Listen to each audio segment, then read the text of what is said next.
አሰላሙ አሌይኩም ወራህመቱላህ ወበረካቱ። ሰላም የቻናሌ ቤተሰቦች እንዴት ናችሁ? እኔ ያለሁ አልሐምዱሊላህ ደህና ነኝ።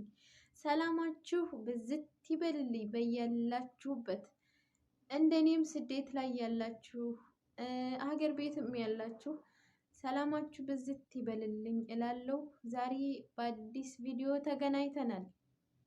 አዲስ ቪዲዮም ደግሞ እኔን አንቺን አንተን እኛን ሁላችንንም ይመለከታል። በተለይ ሀረብ ሀገር ስደት ላይ የምንኖር ልጆች ማለት ነው።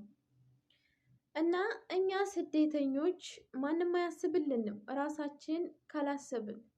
በተለይ ወደዚህ የምንመጣ ልጆች እዛ ኢትዮጵያ ሆነን ብዙ ነገር አስበን ለቤተሰብ ለብዙ ነገር ለራሳችን ለውጥ ብለን አስበን መተን ስናበቃ እዚህ ግን ካላማችን የምንጎልበት አለ።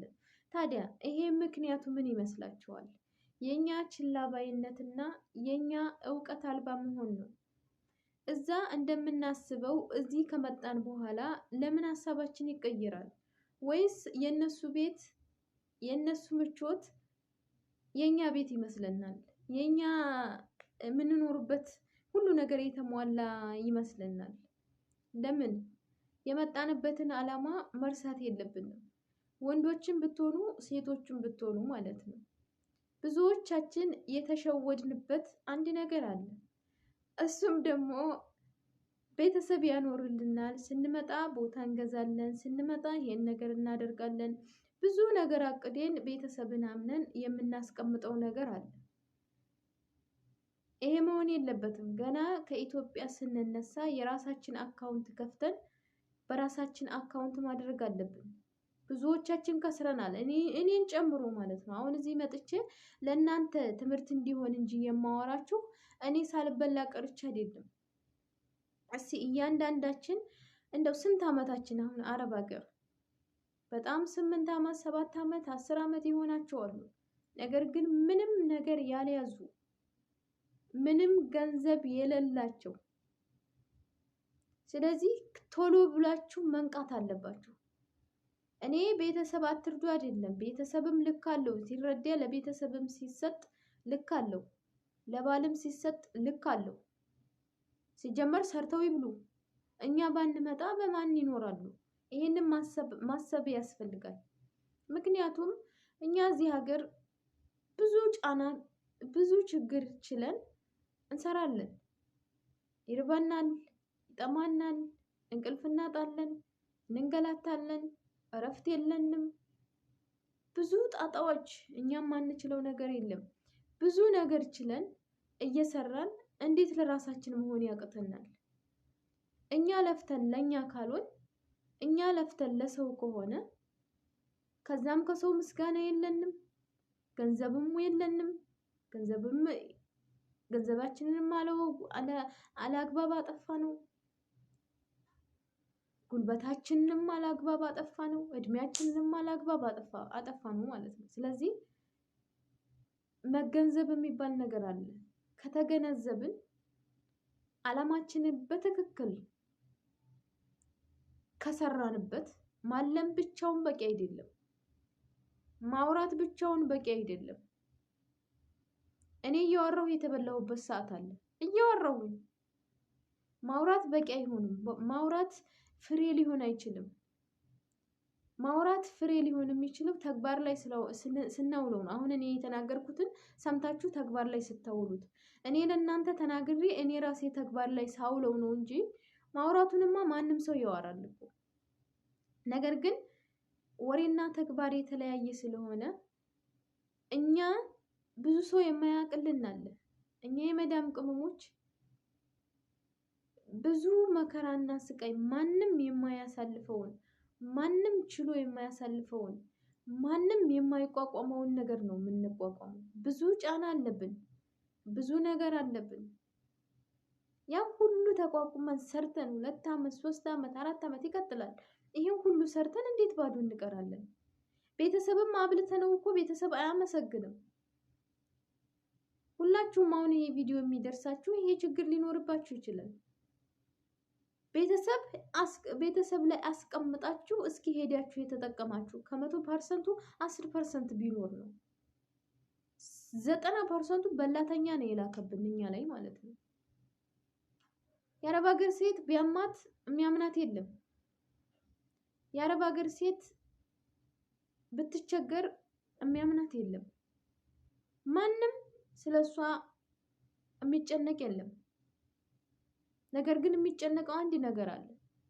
ሲቸግራቸው ብቻ የታለሽ ብለው ይደውላሉ። ያኔ ነው መኖራችንን የሚያስታውሱት።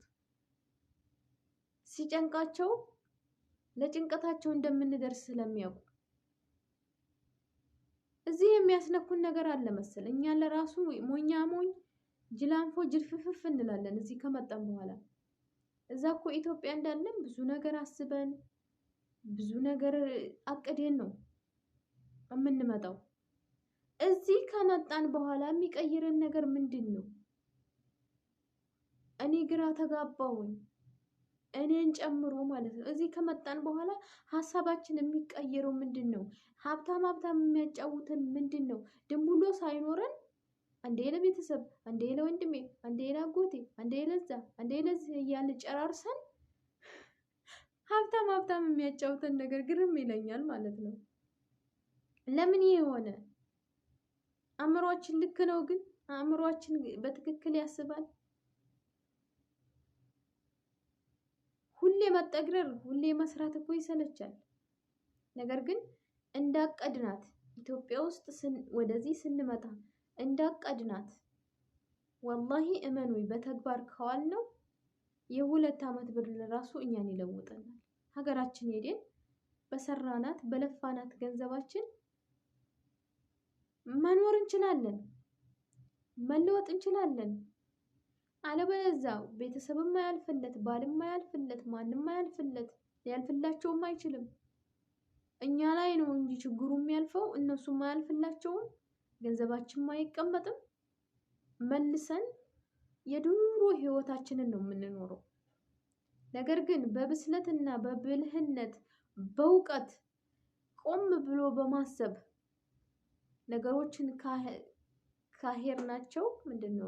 ካሴርናቸው እንለወጣለን። በጣም ነው የምንለወጠው። እመኑኝ፣ ተስፋ አትቁረጡ። በተለይ ገንዘባችሁ የተበላ ልጆች ተስፋ አትቁረጡ። የተበላው ተበልቷል፣ ሄዷል። የሞተ አይመለስም አይደለም። ያላችሁን አሁን የምትሰሩትን ያላችሁን እንደዚህ ጨብጣችሁ ያዙ። በራሳችሁ አካውንት ሳትከፍቱ የመጣችሁ ያዙት፣ ብሩን አስቀምጡት። ስትሄዱ ታስመነዝሩታላችሁ ራሳችሁ። አካውንት የነበራችሁ ደግሞ በፊት ያላችሁ አውጥታችሁ የመጣችሁ እናንተ ደግሞ በአካውንታችሁ አስቀምጡ። ይቀመጥ። በ2 ዓመት በ3 ዓመት በ4 ዓመት ስትሄዱ ብሩን ታገኙታላችሁ።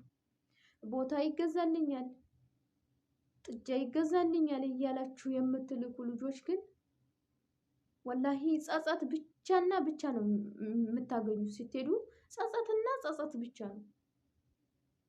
ስለዚህ ይሄ ጸጸት ሳይመጣም በፊት እራሳችንን ብንጠብቅ ይሻላል እላለሁ። ሰብስክራይብ እያደረጋችሁ ቪዲዮዬን አበረታቱኝ። ለዛሬ ይሄን ይመስላል ቪዲዮዬ። ሰላም